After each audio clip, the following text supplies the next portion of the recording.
Life in Russia is much cheaper than in the UK or the US, but just how cheap is it really? In my last video, I talked about one of the main reasons Westerners say they want to move to Russia: traditional values, conservatism, and anti-wokism. But after that video, some of you in the comments pointed out something else. For a lot of people, the real reason isn't ideological at all, it's economic. And that's definitely true. People move to Russia because life here is more affordable. Moscow is significantly cheaper than the world's most expensive cities like London or New York. But here's the thing, it's not that simple. While Moscow is cheaper than you might be used to, things here are changing. Prices have gone way up since 2022, and while foreigners earning in dollars, euros, or pounds might not feel it as much, for locals who are paid in rubles, it's a whole different story.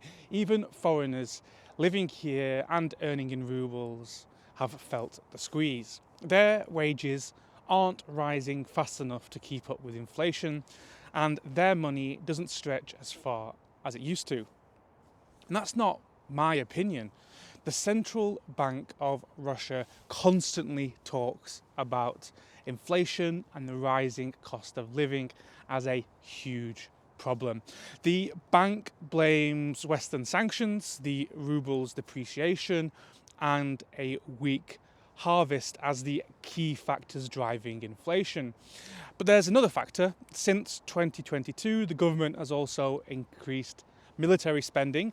That means Russia has been pouring money into defense contracts with big wage increases in sectors like military recruitment, IT, and logistics. And if you work in those industries, then you're probably doing better today than ever before. But as any economist will tell you, higher wages in specific industries drive up inflation for everyone. You know, according to official Russian government data, in 2024, last year, consumer prices in the country rose by 9.5%. And this year, 2025, inflation is creeping towards 10%. In reality, in many cases, it's even worse. And you know, Putin himself agrees. Last month in February, he called inflation one of the biggest challenges for the economy and ordered Prime Minister Mikhail Mishustin to make it a top priority in 2025. He said the government needs to ensure balanced growth while keeping inflation down. So it's not just me saying this, even Putin calls inflation a challenge and a top priority. And it's also the central bank's opinion.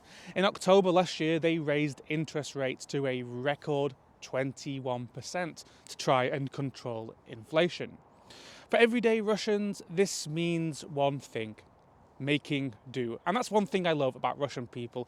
It's how adaptable they are to absolutely any situation, good or bad. And like anywhere else, people are switching to cheaper brands, discount supermarkets. They're cutting out luxuries and other unnecessary expenses.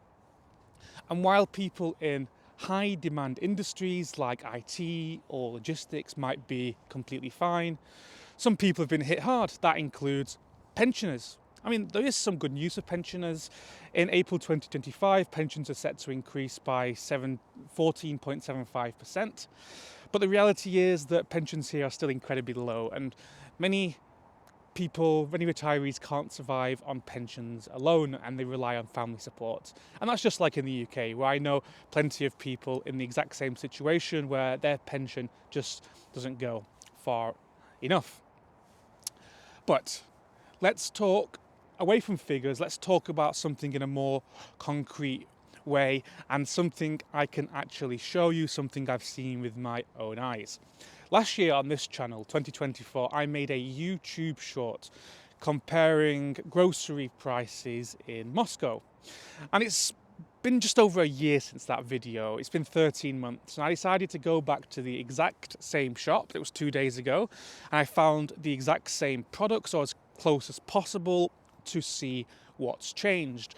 I compared prices in both rubles and dollars because, of course, the exchange rate has changed a lot in 13 months. And if you earn in rubles, the ruble price matters most. But if you're an expat earning in dollars or euros or pounds, the exchange rate makes a big difference to your life. So I decided to talk about both. So let's start with potatoes.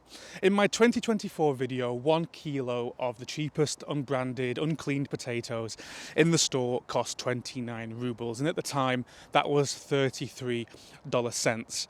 And this time I went back and the same potatoes cost 84 rubles. Now, that's $1, 1 cent based on the exchange rate on the day I filmed. So in rubles, that's almost triple. And in dollars, that's more than triple. So that's a huge increase in price. But not everything has gone up though. The next thing in that video was eggs. Last year, this 10 pack of eggs cost 124 rubles. And guess what? It still costs 124 rubles. So the price is the same in rubles, but because the exchange rate has changed in dollars, the price has gone up from $1.37 to $1.49. So it's not a huge difference, but it's still a small increase if you're earning in foreign currency or have savings in foreign currency. Next up, tomatoes. In early 2024, a kilo of the cheapest tomatoes in that store was 329 rubles or $3.61. This year, the cheapest ones I found in the same store were 399 rubles. That's $4.78. That's a 21% increase in rubles. But not everything follows that trend. Take this fresh white ciabatta. It's the store's own brand loaf, and it's, honestly speaking, it's one of the reasons for my expanding waistline. In 2024, it was 69 rubles, and this year it's actually gone down slightly to 64 rubles. But because of the dollar exchange rate, the price has basically stayed the same. I think it increased by just 1 cent. Then there's mandarins. That was also in my video from 2024. Last year, 1 kilo cost 139 rubles. This year, 199 rubles. That's a significant increase. That's 43%. And of course, an even bigger difference in dollars. But there are outliers. Cucumbers in 2024, 1 kilo from that shop was 319 rubles. But when I went back this year, they were on sale for 159 rubles. That's literally half the price. They were on sale, it was on discount. I don't know what price they will be when the sale ends, but for now, that's a 50% drop. So I had to include it in this video to be honest with you. Now, a few more prices I'll just go through quickly, not to bore you. Granny Smith apples went up 27% from 109 to 139 rubles. Red peppers stayed the exact same at 299 rubles, which means they're, of course, more expensive in dollars because of the exchange rate, but unchanged for locals. Milk is up 12% from 79 rubles to 89 rubles. Cheese, I made sure to pick the exact same brand for this one and the exact same type of cheese, and it's gone up from 219 rubles to 249 rubles, which is a 13% increase. And finally, Budweiser jumped 33% from 74 to 99 rubles. So that's now $1.19 for a bottle. I did leave out 2 things from the original video. I left out pork because I couldn't find a fair comparison. The available cuts 2 days ago were totally different, way more expensive. And I left out Coca-Cola because now in Russia, Coke comes from all over the world. Belarus, Poland, even Angola. And the prices can be completely different depending on where the coke came from. So overall, most things have gone up in price, some significantly, while a few items have stayed the same or even dropped. So what does this actually mean? Is Russia still a cheap place to live? Yes, Russia is still much cheaper than the UK, the US, or the EU. I'm sure some of you are looking at these prices thinking, I wish things were as cheap as that where I live. And for foreigners earning in Western currencies, Russia is still, in many cases, a complete bargain compared to London or New York. But it's not the ultra cheap expat paradise that some people imagine. For those earning in rubles, and there's lots of Westerners who live here and earn in rubles, everyday life is only getting tougher. Inflation has been eating into wages, and while salaries have risen in some industries, for many people, it's just not enough to keep up. And look, that might change soon. The ruble has strengthened recently in the past week, 2 weeks, which could really bring down the cost of imports. And I really hope that trend continues for all my Russian friends. And if you're a Westerner who has been here for a while, actually, there's a chance you're starting to feel the pinch too now. When the ruble went above 100 to the dollar, imported goods skyrocketed in price. And of course, that's just basic economics. But with the ruble now falling back down, it's strengthening to around 80 rubles to the dollar. Something strange has happened. The prices haven't dropped at all. So that means if you're earning in foreign currency, your cost of living in Russia has actually gone up by the ruble getting stronger. And what's a major factor in the ruble strengthening? It's Donald Trump's election victory in November 2024. And then since he took office in January, global markets, well, they quickly adjusted to his administration's policies, which were expected, they were predicted to be less aggressive towards Russia compared to the previous administration, the Biden years, and they were right. Actually, in the last few weeks, there have been meetings, there have been phone calls between Trump and Moscow, Trump and Kiev.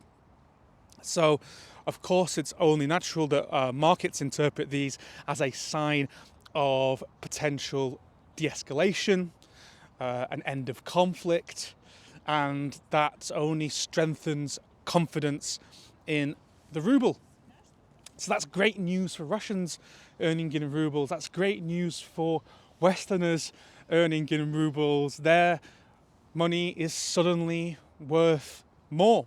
But for Westerners earning in dollars or pounds or euros, or they have dollar savings that they're living on from back home, it's the opposite thing.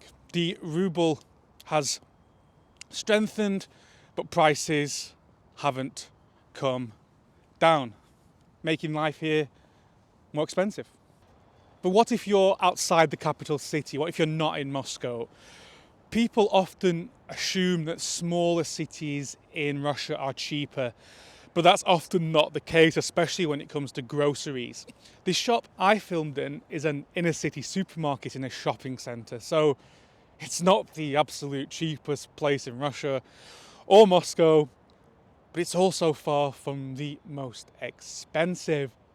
And in fact, leaving Moscow doesn't guarantee lower prices. In many cases, it's actually the opposite. The thing is, the further you get from major cities, from major logistics hubs, the more expensive basic goods can become. So if you live in a small village far from a big city, deliveries are less frequent, supply chains are less efficient, and prices in a tiny local shop can actually be way higher than what you'd pay in Moscow. I've experienced that, and people who go to their dacha village and go to the local shop will tell you that's true. But it's not all bad news. This video isn't doom and gloom, there's good news as well. Russia is a massive country, which means it doesn't rely on imports for a lot of its food.